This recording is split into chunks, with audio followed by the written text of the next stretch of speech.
ಓಡಾಡ್ಬಿಟ್ರೆ ಯಾರೂ ಇಲ್ಲ, ಇಲ್ಲಿ ಏನು ಯೂಸ್ ಇಲ್ಲ. ಎಲ್ಲ ಕಾಲನಿನಲ್ಲಿ ಎಲ್ಲ ಕಡೆ ಟಾಯ್ಲೆಟ್ ಬಾತ್ರೂಮ್ ಅದ. ಹೊರಗಿನವ್ರು ಬರಕತ್ತಾರ, ಸ್ಮೋಕಿಂಗ್ ಮಾಡ್ತಾರ, ಎಲ್ಲ ಡ್ರಿಂಕ್ಸ್ ಮಾಡಿ ಎಲ್ಲ ಸಿಕ್ಕಂಗೆ ಯೂಸ್ ಮಾಡಕತ್ತಾರ. ನಾವು ಹೆಣ್ಮಕ್ಳಿಗೆ ಒಟ್ಟ ಇಲ್ಲಿ ಓಡಾಡಕ್ಕೆ ಆಗಿಲ್ಲ, ಹೋಗ ಬರ ಭಾಳ ತ್ರಾಸ ಆಗತ್ತದ. ನೋಡ್ರಿ ಸರ್ ಹೆಂಗದ ನೋಡ್ರಿ, ಎಲ್ಲ ಇದ್ರೆ ಹೇಳ್ರಿ ಯಾರಿಗೇನು ಎಲ್ಲ ಹೊಲಸು ಆಗತ್ತದ. ಸಿಕ್ಕವ್ರು ಬರಕತ್ತಾರ ನೋಡ್ರಿ, ಯಾರು ಅದಕ್ಕೆ ಇದು ಯೂಸೇ ಇಲ್ಲ. ಇಲ್ಲೆಲ್ಲ ಹೆಂಗ್ ಮಾಡ್ಲತ್ತಾರ್ರಿ, ಹೊರಗಿಂದ ಅದು ತಂದು ಹಾಕ್ಬಿಡೋದು. ಎಲ್ಲಿ ಯಾಕೆ ಹೋರಿ ಅಂತಂದ್ರೆ ನಿಮ್ದು ಅದ ಏನು ಗೌರ್ಮೆಂಟ್ ಅದ ಅಂತ ಹೇಳಿ ನಮ್ಗೆ ಎದುರಿಸ್ತಾರ್ರಿ, ನಮ್ಗೆ ಇದು ಮಾಡಕತ್ತಾರ್ರಿ. ಎಲ್ಲ ಅವು ಹುಡುಗರೇ ಮಾಡವ್ ಹೆಚ್ಚಾಗಿರಿ. ಅದು ನಮ್ ಕಾಲೇಜ್ ಹುಡುಗರು ಇಲ್ಲ, ಬೇರೆ ಕಡೆ ಬಂದು ಟಾಯ್ಲೆಟ್ ಮಾಡೋದು, ಲ್ಯಾಟ್ರಿನ್ ಮಾಡೋದು, ಹಿಂಗಾಗಿ ಜಾಗ ಇಲ್ಲ ಅಂದ್ರೆ ಹೋದ ಹಾದಿ ಇಲ್ಲೆಲ್ಲ ಪ್ರೆಸೆಂಟ್ ಮಾಡೋ ಹೊಲ್ಸ್ ಹೋಗ್ಯಾರ. ನಾವ್ ಕೈಲೇ ತೆಗಿಬೇಕು ಅಲ್ಲಿಗತ್ತದ್ರಿ. ಕಣ್ಣು ಮೇನ್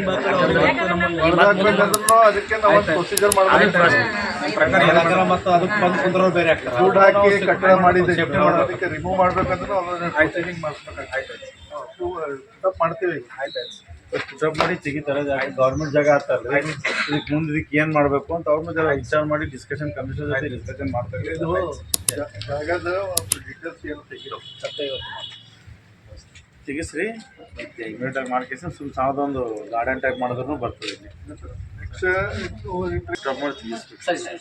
ಫಾಲೋಅಪ್ ಮಾಡೋದು ನಿಮ್ಗೆ ನೋಡಿದೇವೆ ನೋಡಿದ್ದೇವೆ. ಇವ್ರ ಸಲಕ್ಕೆ ಎಲ್ಲರೂ ಫೋನ್ ಮಾಡಿ ಬಂದೇನ್ರಿ. ತಮ್ಮ ನನಗೆ ಕೂಡಿಸ್ಕೊಟ್ಟಿದ್ರು ಯಾರು, ಅದಕ್ಕೆ ಫಂಕ್ಷನ್ ಬಿಟ್ಟು ಈ ಕಡೆ ಬಂದೇನ್ರಿ. ಇನ್ಸ್ಪೆಕ್ಷನ್ ಮಾಡಿ ರಿಪೋರ್ಟ್ ಹಾಕ್ತಾರೆ. ಇವತ್ತು ಒಂದು 3-4 ದಿನದಾಗ ನೀವು ಕ್ಲಿಯರ್ ಮಾಡೋದು.